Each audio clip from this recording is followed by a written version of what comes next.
minister and the rabbi decided how they were going to divide the collection. So the priest said, I go into the church and I draw a circle and I throw the money up. What lands in the circle goes to God, what lands outside goes to the church. Then the minister said, I go into church too and I draw a line. Throw the money up. What lands on this side of the line goes to God, what lands on that side goes to the church. Then they asked the rabbi, what do? He said, well, I'll tell you. I throw the money up. What stays up goes to God, but come down goes to the church.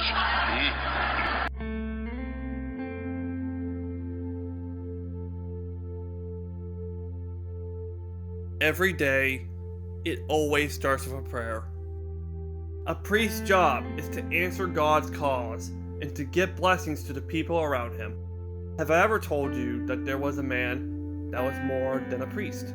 For 50 years, he was not just a part of my family, but most importantly, a confidant.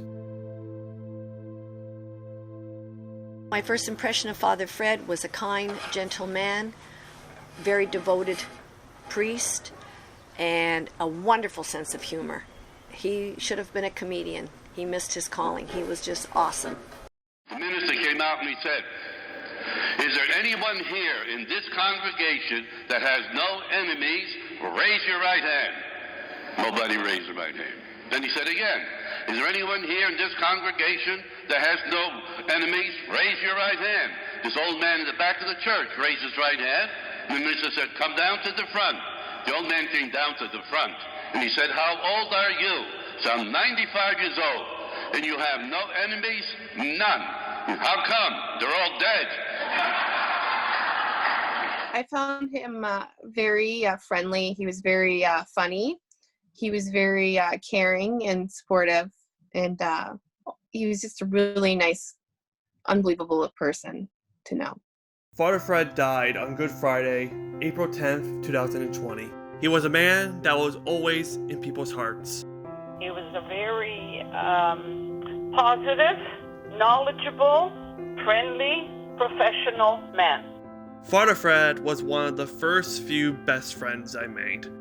I was at ABA therapy for over 13 years, and he gave me knowledge, confidence, and an understanding of life. He showed me that having autism is a gift.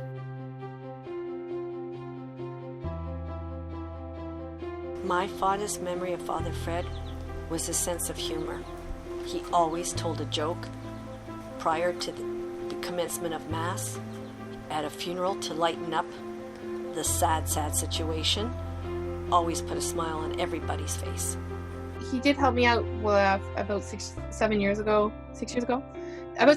and he baptized my son and my nephews and my daughter. I had some things going on. It was in a rough time, and he helped me out by giving me some guidance and baptizing my son and helping me through some other stuff. I was very thankful for that. Oh, he was a great cook. He made the best Italian food. When I was young, when I was really little, he was in Central America, and we only got to see him 2 weeks a year. And we so look forward to those 2 weeks. And then when I was 8, my dad died, and he requested to be closer to my mother. So that we went to Toronto, and he's been in Toronto ever since. And he just loved it up there. And then we got to see him a lot more. We got to see him at Christmas time, and he would always cook. And then he finally wrote a cookbook, which we all love and cherish. He married me to my former husband. It didn't stick, but he was there for my kids when they were growing up. He was there for us when we were growing up, if we ever had any questions. And he was always good for a laugh. He always had a joke. You couldn't be depressed around Uncle Fred because he was too cheery. He was Both of our backgrounds came from Italian, so we connected right away with the understanding of our parents and our ancestors. He was always available to help, and he gave always good direction in everyday living. He had a very strong faith and always trying to help people, directing them in the right fashion. And he was actually my very best friend. Tonight I talk to you about when I was assigned to Honduras in Central America. After I was ordained, I was young, 29 years old, good looking, still am, 225 pounds. I came back in 6 months, 170. He taught me a special word. A word that can always make life easier. Patience. And patience is a word that is tough to learn, especially with autism. It does, however, have content. That word, patience, is special because I have a son with autism who was always rushing and always wanting to learn so quickly. And if he had something to do, he didn't have the patience to wait. And Father Fred always used to say, Anthony, patience. If you have patience, you will always prevail. Well, patience is an act of being very calm without getting frustrated. Patience, you have to stay in control, and it's being calm for oneself, because patience, it's a virtue.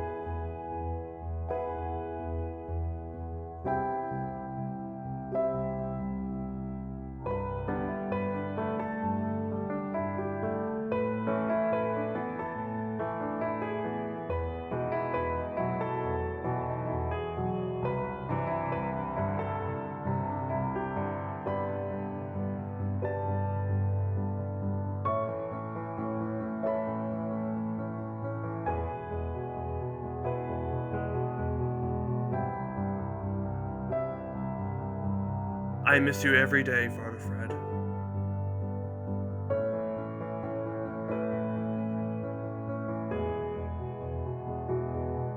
Hey, how are you? This would be Riley.